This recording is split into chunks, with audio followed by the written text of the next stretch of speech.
জীবন আপনাকে কখন কোন জায়গায় নিয়ে যাবে সেটা আপনি বলতে পারবেন না। জীবন যে আপনাকে কোথায় নিয়ে দাঁড় করাবে, কোন কিনারায় দাঁড় করাবে, কোন কিনারা থেকে আপনাকে তাড়িয়ে দিবে, সেটা আসলে আগে থেকে অনুমান করা যায় না। সবকিছু আল্লাহ তাআলার পরিকল্পনা। আজকে কিন্তু কিছু কথা আপনাদের মাঝে শেয়ার করি, এগুলো আসলে করা দরকার।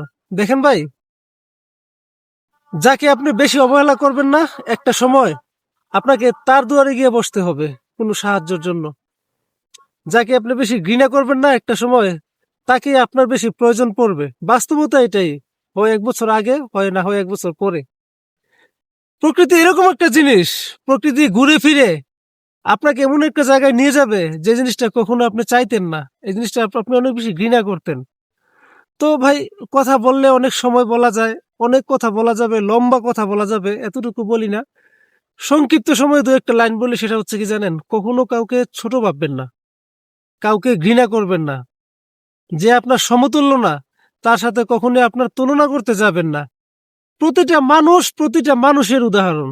যে আজকে ছোট, তার জন্যই আপনি বড়। এটা মাথায় রাখবেন। একটা পাগল একটা সুস্থ মানুষের উদাহরণ। একটা অসুস্থ মানুষ একটা সুস্থ মানুষকে মনে করিয়ে দেয় যে তুমি যে তুমি সুস্থ আছো, দেখো আমি কতটা অসুস্থ, আমি চলাফেরা করতে পারি না, আমার জ্বর হচ্ছে, ঠান্ডা লাগছে, হাত নাই পা নাই। ভাই, তোমার তো এগুলো আছে, তুমি শুকরিয়া আদায় করো। প্রতিটা ক্ষেত্রে শুকরিয়া আদায় করা উচিত। আল্লাহ তাআলার কোনো নেয়ামতকে অস্বীকার করা যাবে না, কাউকে ছোট করা যাবে না, কাউকে নিয়ে কটূক্তি করা যাবে না।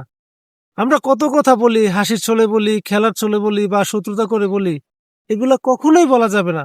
আর গীবত থেকে দূরে থাকতে হবে। গীবত করবেন, জীবন বরবাদ হয়ে যাবে, এ কথাটা মাথায় রাখবেন।